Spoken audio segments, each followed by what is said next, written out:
it's Megan Ramos here, and welcome to another episode of the Fasting Method podcast. Today, I'm joined by my lovely co-host, Dr. Nadia Pataguana, to answer your questions. Good morning, Nadia. How are you doing today? I'm doing great. How are you, Megan? And how's everyone listening today? Doing well. And for those of you who are listening today, this is our last podcast of season 1. So Nadia and I will be back the Tuesday after Labor Day with season 2 of our podcast. So we're going to take a little bit of a break in August. Nadia is going to be doing some traveling with her family. I'm going to be having a mini procedure and have some loved ones from Canada come and visit me in California that I have not seen because of COVID. So we're taking some downtime to be with our loved ones, to do some self-care, but we will be back. All right, so we will get started answering your questions today. And again, if you have questions, we always want to hear from them. You got to send them in for season 2, everybody. And you can do so by emailing them to podcast@thefastingmethod.com. The first question is, can you address the issue of resistant starch and its effect on insulin? This is a really good question for listeners out there. So there's these two things that help keep our gut microbiome nice and healthy. There's probiotics, which we know are the gut bacteria. And then there's prebiotics, which help feed the gut bacteria to keep it healthy and thriving. And we know that probiotics are often largely dependent upon how we eat, how often we eat, whether we've had antibiotic exposure recently or not, or in the past, the integrity of our gut health. We know that they are bugs that are in there largely determined by diet and lifestyle factors. Now, prebiotics are sources of foods, and there's different types of prebiotics, and some of them have more of an impact on insulin than other ones. So one that you'll commonly see labeled as a prebiotic is bananas. But it's important to know that not all bananas are created equally. So when you have a ripe banana, it's full of sugar and it's going to cause an insulin surge. But when you have an unripe banana, like a green banana, it's not going to have as potent of a glucose response nor an insulin response, but it's still going to have a response. So for an individual out there that's compromised, meaning that they themselves have insulin resistance, they're type 2 diabetic, they've got metabolic diseases, you probably want to stay away from that particular type of resistant starch. And then there's other vegetables such as artichokes that are labeled resistant starches that are not going to have any impact on your insulin because they're almost all fiber anyways. But in the diabetic community, there's a couple that get a lot of hype because they are foods which many type 2 diabetics on insulin think are really taboo. And these particular foods are potatoes and rice. But it's important to understand that the temperature of foods that we consume alters the chemical composition of those foods.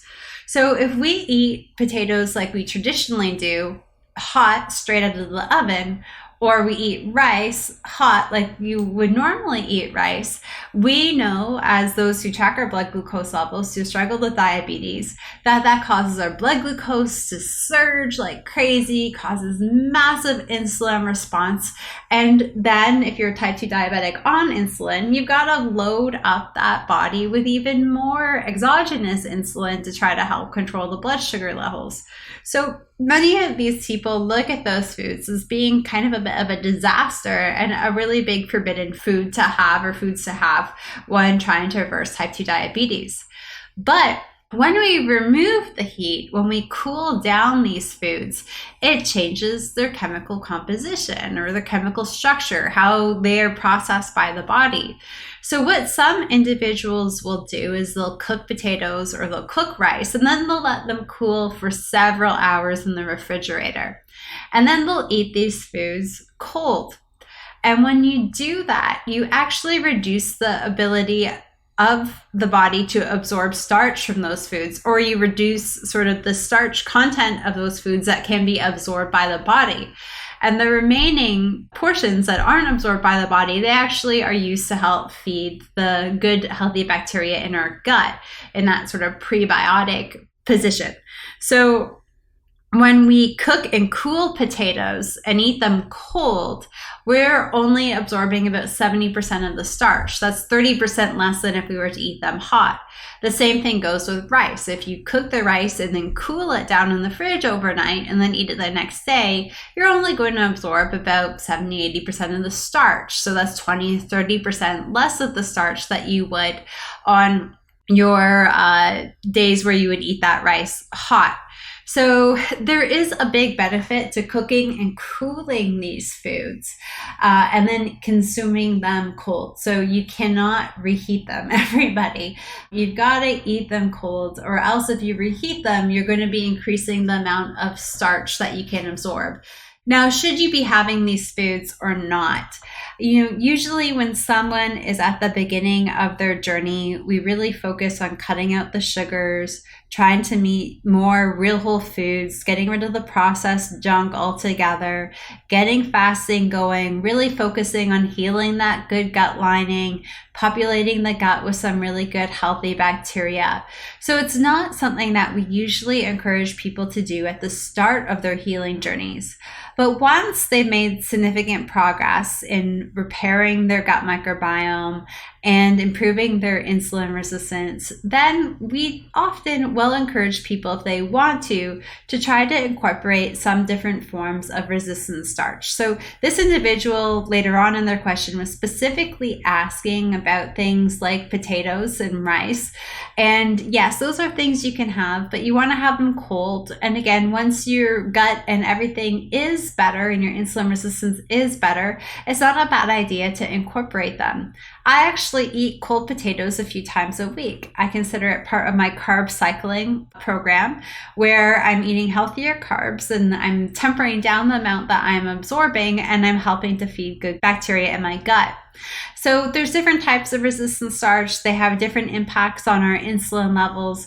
Again, we don't typically recommend them at the start of somebody's healing journey, but somewhere towards the middle or when they're optimizing their health, then we might start to incorporate them there.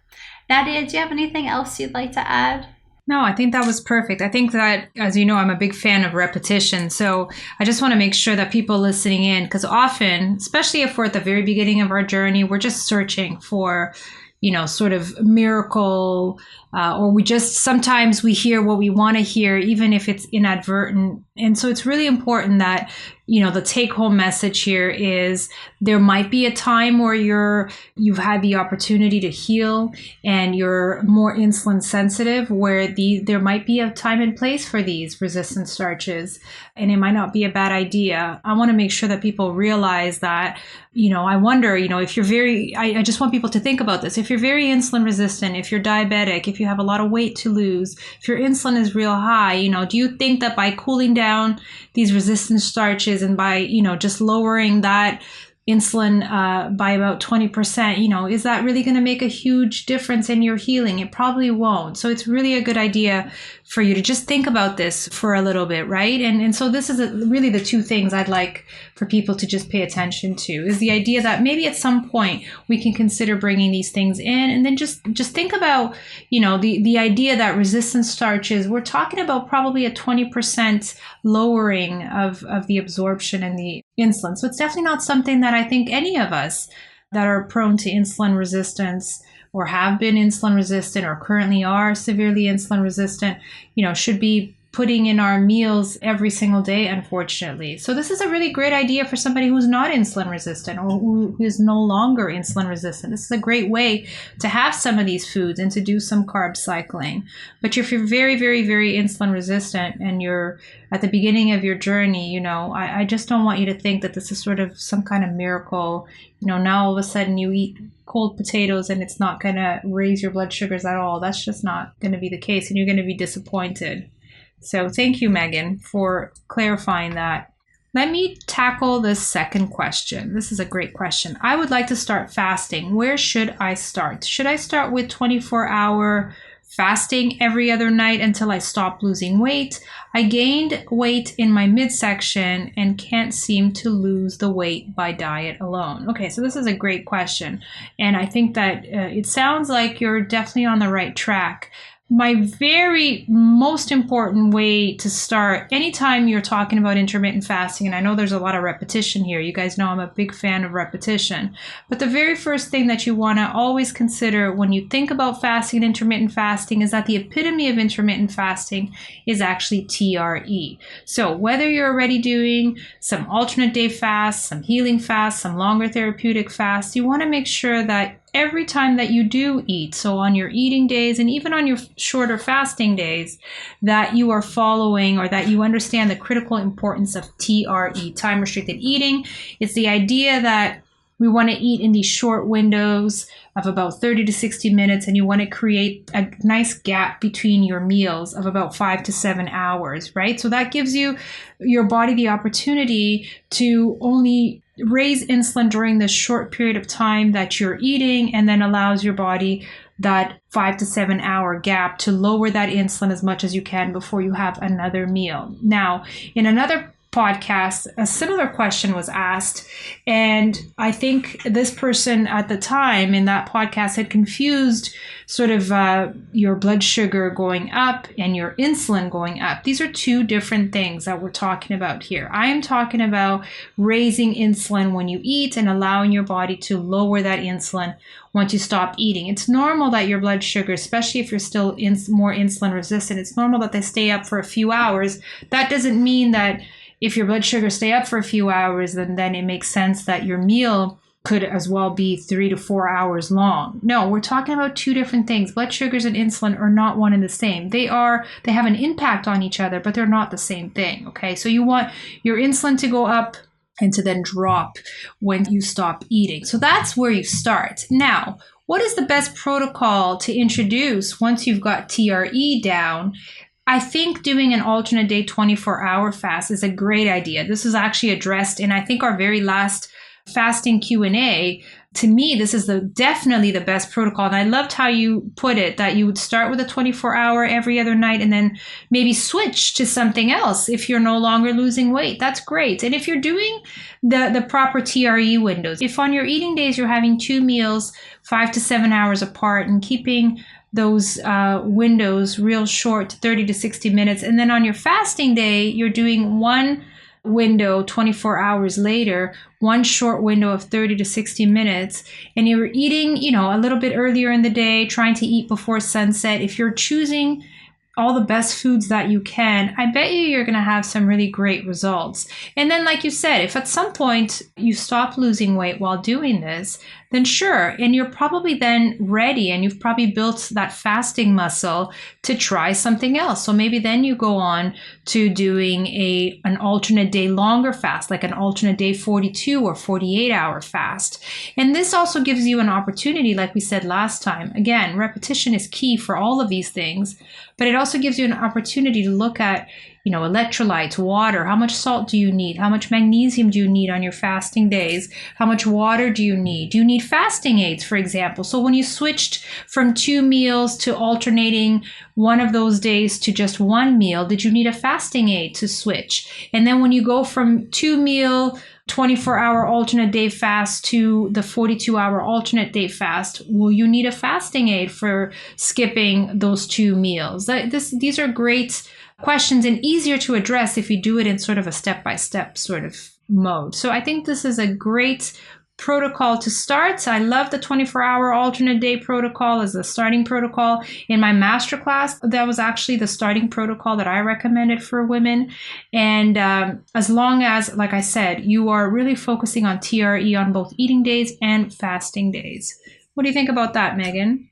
No, that's perfect, Nadia. Especially going into summertime, I know there's a lot of people out there that are so busy and they're trying to, at the very least, maintain their weight, hopefully lose weight, but maintain their weight. And there might be a lot of people really sort of forced into those, 24s just kind of as a result. And that, again, I can't stress Nadia's point about TRE enough. If you snack, you're undoing everything. If you're doing a lot of these shorter fasts, you're getting yourself into trouble if you are going to be snacking. So you got to do the TRE this summer.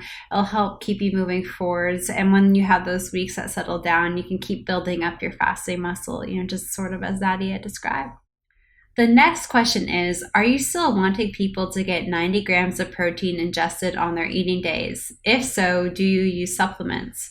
I don't necessarily think we've ever given out any type of guidelines on that ever, to, be quite honest. So in a lot of Jason's blog posts and in his book, The Longevity Solution, that he co-authored with Dr. James DiNicolantonio, he talks about a lot of people trying to maybe force too much protein in their diet. And especially in The Longevity Solution, he breaks down quite a few different recommendations, such as, if you are trying to lose weight and you're younger, then having something like 0 0.6 grams of protein per kilogram of body mass.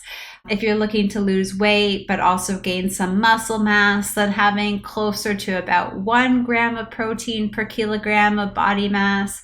And then if you are older, trying to lose weight or not, or exercising or not, then you do need to have more protein. And I believe the number is something like 1.1 or 1.2 grams of protein per kilogram of body mass. And those are recommendations that Jason Fung has written quite extensively about. So if you don't have a copy of The Longevity Solution, there's a whole section in there on protein, animal protein, plant protein, optimizing protein, and protein for all of these different stages of life. So it's a really worthwhile read. But Jason does have quite a bit of this written on our free blog post over at thefastdaymethod.com. So head over there for that. Protein has to be so uber ultra specific. And sometimes in meetings and in conversations, you'll hear us throw out certain numbers, but that's based on what we know about that particular individual. Are they menstruating? Are they going through menopause? Are they post-menopausal? If they're a man, where they are in their hormonal changing journey throughout life too, what their activity level are, what they're struggling with. So in general, we encourage people to follow Jason's recommendations on trying to calculate protein and then see how they feel and go from there. So there's certain things that we encourage people to look out for. And these are things that I've even experienced throughout my journey, because as my body composition has changed and my physical activity has increased and my hormones have changed because I'm getting older, I've had to adjust my protein intake up quite a bit. From a decade ago when I was just a sort of big blob of metabolic syndrome, so to speak. So symptoms to look out for. If you are suddenly having really intense sugar cravings that come out from nowhere, that's a sign that you need to have more protein. So if you're someone like me too, who is more of a starchy, savory addict when it came to processed food choices, it can feel really bizarre to start to have these sweet tooth cravings seemingly out of nowhere. Another sign that you might need more protein is suddenly losing the ability to fast, especially when you're really close to your maintenance goals. So a lot of people, their body compositions radically change, they've increased their activity, and suddenly they feel like they could eat cardboard. They're so hungry. Fasting is next to impossible. And this can usually be remedied by having anywhere from an additional 15 to 30 grams of protein a day. Brain fog, hair thinning out a bit might be a sign that you're not taking in enough protein either. I'm someone who's prone to not eating enough protein if I don't give myself these periodic checks. So about once a month, I'll take a couple days and I'll use an app like Carb Manager just to make sure that I am getting in enough protein throughout the day, and often finding that I'm falling a little bit short of what leads me to be feeling good. But low energy, brain fog, increased hunger, inability to fast, sugar cravings, those are all things to be mindful of. So getting one of these apps and just kind of seeing where you are and how that's in relation to some of Jason's recommendations. And of course, just know that everyone's unique. So if you do the calculation and it says you should have about 80 grams of protein a day, you might need a little bit more. So we're all unique, and as we get older, our demands are going to go up as well. Nadia, any additional thoughts on protein? I know it's a really hot topic right now. Maybe we should regroup on protein too when we get back in the fall. Yeah, absolutely. I think that the take home message, I'm a big fan of repetition. I say this all the time, but I really do mean it. I think the take home message is I'm sorry that somehow it got misconstrued that we recommended a certain amount of protein because it is so individual that it's impossible to recommend a specific amount to everyone. And so that's the take home message. Megan has given us a lot of detail, a lot of examples. So, most of the people that we work with, not everyone, but most of the people that we work with are people looking to lose weight. And so our recommendation's always been a moderate amount of protein in those situations. But again, not even a specific amount or even sometimes we can recommend a specific window for an individual because as Megan said, we know them well, but it's very, very individual. You got to take into account your goal, your gender, your age, your fitness level, just four of probably many other things that you got to take into account. Okay. And so that makes it individual. When it comes to protein, the take home message is always that it is a required nutrient. So you do need protein. You need some. You need an adequate amount of protein, but it does have to be very individualized to you. So we probably should do a hot topic on this because I think we can share some ideas. All right, so let me get to the last question because it's right up my alley. I am a post-menopausal woman who has been doing a 20-hour fast with a 3 to 4 hour window.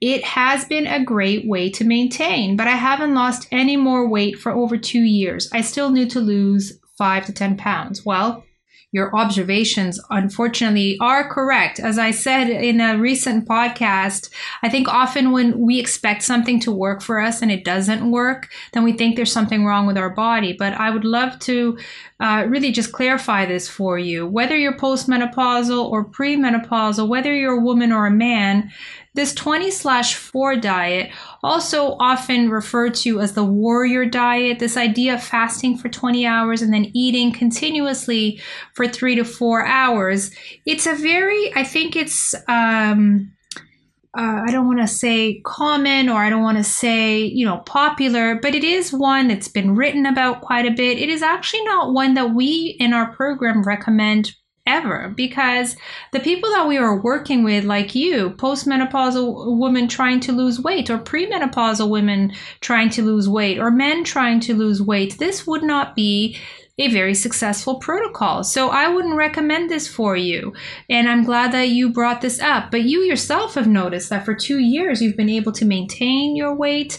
And I think that this is what people that follow the 20/4 diet, they're not necessarily, that's why it's called the warrior diet. They're not necessarily trying to lose weight. And initially, maybe this will work because you somehow, in the transition of eating all day long to only eating for 3 to 4 hours, you've reduced insulin enough to lose a little bit of weight. But going back to today's second question, and my favorite topic to discuss, which is TRE, time restricted eating. If you're grazing for 3 to 4 hours, you're unfortunately raising insulin continuously for that amount of time, and that is not going to be very helpful if you're trying to lower insulin to go into this fat burning state and to lose weight. Okay, so my recommended tweak to your plan here is to switch to an alternate day 24 hours. So you're doing 2 meals on your eating day. That's why it's called an alternate day fasting protocol, because you're alternating between an eating day and then a fasting day. So my recommendation would be a repetition from today's question number 2. But what I would like to see you do in order for you to go into this fat burning mode and your weight loss protocol is really focus on TRE. So tight windows, short windows. This is the most important and really the take home message whenever we talk about any kind of fasting and any protocol. So for your last bit of weight loss, I would love to see you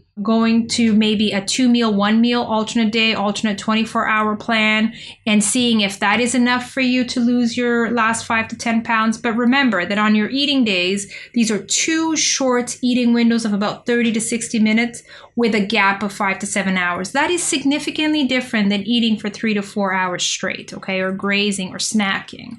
It's going to have a significantly different sort of insulin response in your body. And remember that insulin is the hormone that's ultimately responsible for either fat storage or fat burning, okay? So alternating those 2 meals with then a fasting day where you have 1 short 30 to 60-minute eating window, all right? Instead of eating for 3 to 4 hours every single day. I hope that that made sense. I know there's a lot of repetition here, guys, but I'm hoping that the fact that it is repetitive and simple, that you hear this over and over again, eventually this will start to make so much sense to you guys that it just becomes common sense.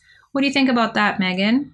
Yes, absolutely, Nadia. And given the fact that today is our last episode of season 1, we're going to be taking a hiatus for August and coming back with season 2 starting the Tuesday after Labor Day. I think really sort of driving home the importance of TRE is the most critical thing. If you want to maintain the summer on your vacations with your house guests, traveling all over, if you want to even have some improvement in your weight this summer, you've got to embrace all of these principles of TRE and you've got to put them into practice. And that is really what's going to help you thrive and succeed this summer. It's a whole theme of all of our July topics of the fasting method.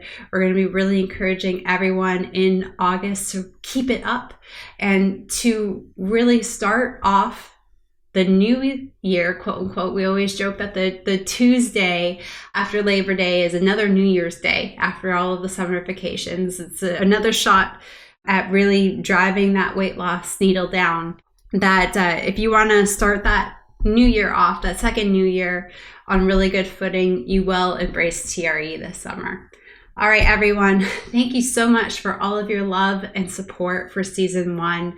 Nadia and I are so excited that you guys have found this to be helpful, and we can't wait to come back with more great episodes, lots of awesome questions, incredible guests, and it does look like we've identified several really hot topics that we're going to have to come back and focus on in season 2.